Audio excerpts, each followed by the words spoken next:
రాష్ట్రంలో ఈ రోజు రెడ్ బుక్ రాజ్యాంగంతో ఏ రకంగా అదుపు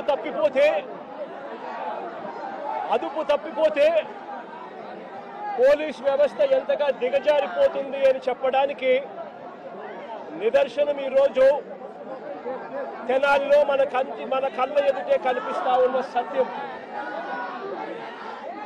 ఈరోజు నిజంగా ఈ ఘటన చూస్తే ఎలాంటి దారుణమైన పరిస్థితులు కనిపిస్తాయి అని అంటే, ఈరోజు రాష్ట్రంలో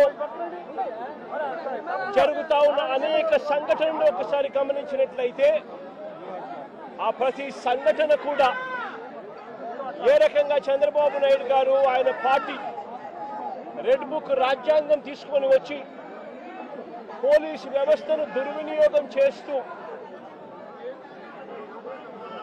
తనకు వ్యతిరేకంగా ఏ గొంతు వినిపించినా కూడా ఆ గొంతును అణగదొక్కే కార్యక్రమంలో భాగంగా ఏ రకంగా చంద్రబాబు నాయుడు గారు దగ్గరుండి వైఎస్ఆర్సీపీకి సంబంధించిన మాజీ మంత్రుల మీద, మాజీ ఎమ్మెల్యేల మీద, నాయకుల మీద, కార్యకర్తల మీద, సోషల్ మీడియా కార్యకర్తల మీద ఏ రకంగా తప్పుడు కేసులు పెడతా ఉన్నాడు, ఏ రకంగా తప్పుడు సాక్ష్యాలు సృష్టిస్తా ఉన్నాడు, ఏ రకంగా వాళ్ళని జైళ్లలో పెడతా ఉన్నారు, ఏ రకంగా చట్టాన్ని చేతిలోకి తీసుకోవడం ఒక పరిపాటిగా మారిపోయింది అనడానికి ఈరోజు రాష్ట్రంలో జరుగుతా ఉన్న రెడ్ బుక్ రాజ్యాంగం మన కళ్ళ ఎదుటే కనిపిస్తా ఉన్న సత్యం.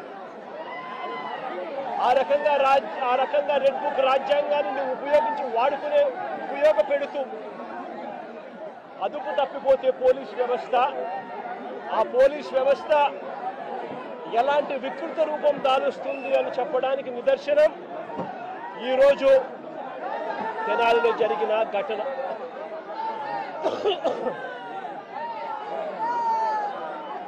సరే, రాష్ట్రంలో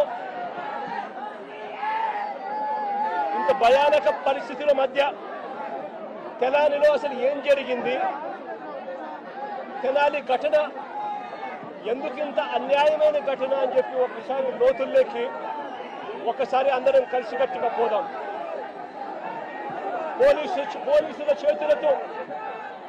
పోలీసుల చేతిలో దెబ్బలు తిన్నవారు రాకేష్ అనే పిల్లోడు, దోమా రాకేష్ అనే పిల్లాడు, ఇంకొక పిల్లోడు షేబ్రోలు జాన్ విక్టర్ అనే పిల్లోడు, ఇంకొక పిల్లోడు కరీముల్లా అని.